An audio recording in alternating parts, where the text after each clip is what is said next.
اور باہر سے کیا مراد ہے؟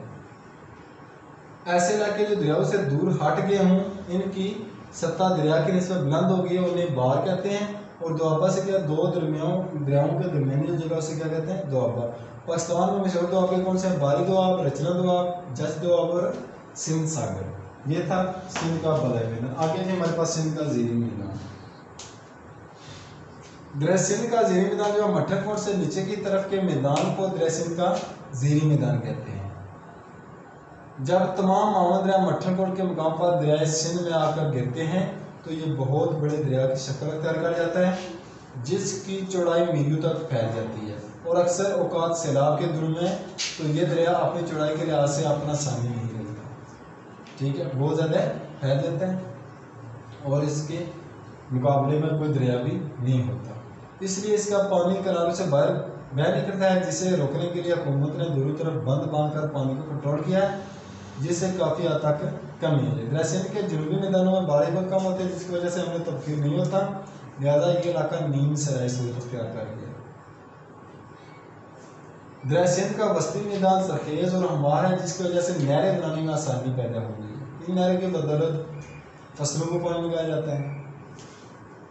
وہاں سکھر براج ہے، کدو براج اور غلام محمد براج سے نہریں نکال کر بہت سا علاقہ سیراب کیا جا رہا ہے جس میں فصلیں لگائی گئی ہیں سارے، ٹھیک ہے۔ آگے ہمارے پاس سطح مرتفع بلوچستان۔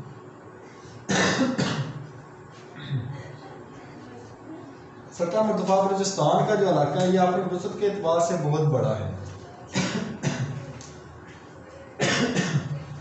جو سطح سمندر سے تقریباً 600 میٹر سے 900 میٹر تک بلند ہے۔ زیادہ علاقہ خشک پہاڑوں پر محیط ہے، جنوب مغرب کی طرف جو شمال مشرق سے جنوب مغرب کی طرف پھیلے ہوئے ہیں۔ حقیقت میں یہ علاقہ پاکستان کے خشک ترین علاقوں میں ہے، ٹھیک ہے۔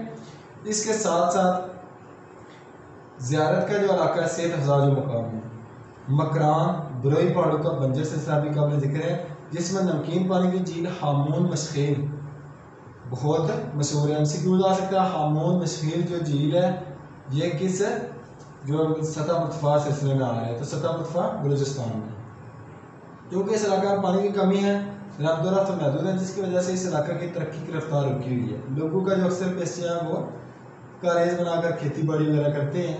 یہاں کے معدنی وسائل جو ہیں تیل نکالا جاتا ہے، کوئلہ، کرومیم، تانبا، سیسا، لوہا، قیمتی پتھر، قدرتی گیس وغیرہ نکالے جاتے ہیں۔ یہ تھا ہمارے سطح مرتفع بلوچستان، تھار اور تھل کے ریگستان۔ تھار کا علاقہ رن کچھ اور نارا نہر کے درمیان واقع ہے۔ تھار کا علاقہ پنجاب میں چورستان کے ریگستان کے ساتھ مل جاتا ہے۔ چورستان کا ریگستان بہاولپور کے جنوب سے شروع کر بھارت کے علاقہ راجستھان کے صحرا تک پھیلا ہوا ہے۔ یہاں درخت نام کی کوئی چیز نہیں ہے، ریگستان ہونے کی وجہ سے ہر وقت ریت اڑتی رہتی ہے جس کی وجہ سے لوگوں کے لیے کافی دقت کا سامنا کرنا پڑتا ہے۔ ریت سے بچنے کے لیے لوگوں نے پکے اور اونچی ٹیلوں پر اپنے مکانات تعمیر کرتے ہیں تاکہ بچاؤ کے ساتھ ساتھ صاف ہوا بھی حاصل ہو سکے۔ کبھی کبھار تھوڑی بہت بارش ہو جاتی ہے، مکئی اور تیل کے بیج وغیرہ کاشت کر لیے جاتے ہیں، ٹھیک ہے۔ تو یہاں پہ جو جانور رکھتے ہیں گائے بیل اور اونٹ پالے جاتے ہیں جو کہ ذریعہ معاش ہیں۔ ایسے علاقے MCQ شارٹ کوشچن بھی ایسے علاقے جہاں سالانہ بارش 250 ملی میٹر سے کم بارش ہو سرے علاقہ کہلاتا ہے، ٹھیک ہے۔ سرے علاقے سے کیا مراد ہے؟ ایسا علاقہ جہاں پہ سالانہ بارش ہوا ہے 250 ملی میٹر سے کم ہو اسے سرے علاقہ کہلاتا ہے۔ تھر اور تھر کے سرے علاقے مشہور ہیں، ٹھیک ہے جی۔ آگے وادیاں، وادیوں سے کیا مراد ہے؟ ایکسرسائز میں شارٹ کوشچن بھی ہے ہمارے پاس۔ پہاڑوں کے درمیان اور دریاؤں کے ساتھ ساتھ کے علاقے وادیاں کہلاتی ہیں۔ وادیوں کے مناظر بڑے دلکش ہوتے ہیں۔ یہ وادیاں پاکستان کے علاوہ دنیا بھر کے سیاحوں کے لیے بہت اہمیت کا عمل ہے۔ پہاڑی وادیوں کی فضا بڑی صحت افزا ہوتی ہے، اسی موسم میں یہ وادیاں بڑی پرکشش ہوتی ہیں اور امیر لوگ وہاں پہ سیر کریں۔ ان میں کاغان، ناران جو ہے مری، ایبٹ آباد، چترال، کھوزاں، وادی نیلم، مری، ایوبیہ، نتھیا گری، جیت وغیرہ قابل ذکر ہے۔ حکومت ان وادیوں کو ترقی دے کر زر مبادلہ حاصل کر سکتی ہے، ٹھیک ہے۔ یہ تھی ہمارے پاس وادیاں۔ آگے جی ساحلی علاقے۔ ساحلی علاقے کون سے ہوتے ہیں؟ ساحلی علاقہ بھارت کی سرحد سے شروع کر ایران کی سرحد تک پھیلا ہوا ہے۔ ساحلی علاقہ بحری اندرخت کے لیے ہی ضروری نہیں ہوتا، بلکہ سمندر میں معدنی ذخائر دستیاب ہونے کی بھی امید ہوتی ہے۔ اس وجہ سے ساحلی علاقے کی اہمیت بہت اہم ہے، اور وہ ملک جس کا اپنا ساحل ہے وہ اسے دنیا کی کوئی طاقت بھی ترقی کرنے سے روک نہیں سکتی۔ ساحل اپنا ہو جس کا، ہر لحاظ سے وہ ترقی کر سکتے ہیں۔ ٹھیک ہے جی، یہ تھا ہمارے پاس آج کا ٹاپک پاکستان کی قدرتی تقسیم۔ اس میں 9 پوائنٹ ہیں۔ شمالی پہاڑی سلسلے یہ ایک الگ لانگ کوشچن آ سکتا ہے، مغربی پہاڑی سلسلے الگ لانگ کوشچن آ سکتا ہے۔ ٹھیک ہے، ٹوٹل بھی آ سکتا ہے۔ ٹھیک ہے، تو اجازت دیجیے، اللہ حافظ، السلام علیکم ورحمۃ اللہ وبرکاتہ۔